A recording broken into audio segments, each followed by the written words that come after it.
Let's speak to Sadia Hussain now. Sadia is from the Muslim Public Affairs Committee, joined this morning by Ajmal Masroor, who's an imam and a member of the Islamic Society of Britain. Welcome both.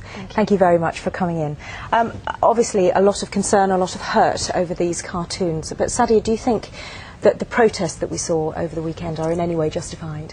Well, let's look at it. By and large, the Muslim community have protested peacefully with legitimate concerns, and there are deeper roots to this. As we saw on camera just now, the Muslim community is highly aggrieved by this. This was not support for freedom of speech, this was supporting Islamophobia. We saw European newspapers supporting Islamophobia, not standing for freedom of speech, which was the whole issue that covered it up, but they were standing up for Islamophobia. And I think everybody can understand the anger, but it's whether the anger should have gone into violence, which it did in many of the protests, and also seeing some of the placards which were effectively incitement to murder. No, sure, absolutely. The placards that we saw this weekend are disgraceful and offensive, and we urge the police to make arrests. The guy dressed up as a suicide bomber, he doesn't represent most Muslims, and he was foolish to do so. He presented a security risk. I'm surprised he wasn't locked up. Ajmal, what were your views on seeing the demonstrations? Well, the ones we referred to with the placard, of course I was very disgusted, disgraceful, and police should have arrested them. The guy, is quite surprising, came and apologized for his behavior, which in itself shows how foolish and immature he must have been, and how perhaps he was driven by some of these extreme ideas. What's happened in other parts of the world, such as in, for example, Lebanon and Syria, they have their own political baggage, and they live under a very repressive regime. Any opportunity to vent their anger, not only to local issues, but any issue, communities of course jump on the bandwagon. I'm afraid in Islam it is very clear that what they have done in burning the embassies and flags, they have violated Islamic principle. Sanctity of other people's property is part and parcel of Islamic law.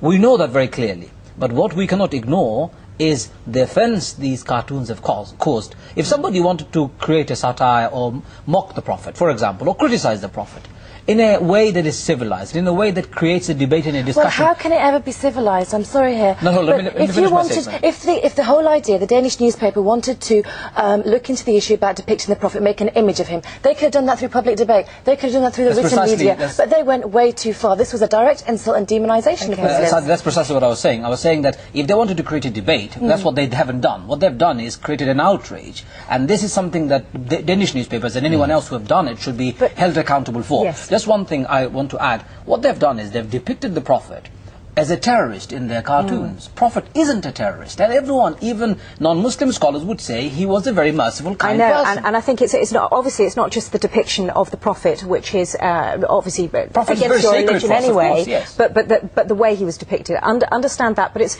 when you're talking about the fact that Islam is a very peaceful religion, which of course it is, I think that the speed with which the protests turned to violence was the thing that... But you're always going to get extremists who exploit this situation. It's perfect breeding ground for extremists to exploit the situation. You're going to get right-wing BNP people exploiting the situation. We're going to see probably Nick Griffin going back to this issue again. And we're also seeing Muslim extremists coming out, fringe groups. So how do we got ourselves in a bit of a pickle here? Yes, sure. And both sides have very strong views in it. How do we get ourselves out of it? I think... Well, let me ask... Sorry, the issue here, I think we need greater discussion and honesty in the discussions that we have. Take, for example, what Danish Prime Minister did when the ambassadors in his country called for a meeting. He refused a meeting, saying, look, I'm not interested in meeting with you. That to us sounds arrogance. I myself was in Denmark, and I saw some of the racist policies Denmark and Danish society have been supporting, especially of the government. We're talking about a group of people who will be marginalized in Denmark, further pushed by some of its existing government's policy.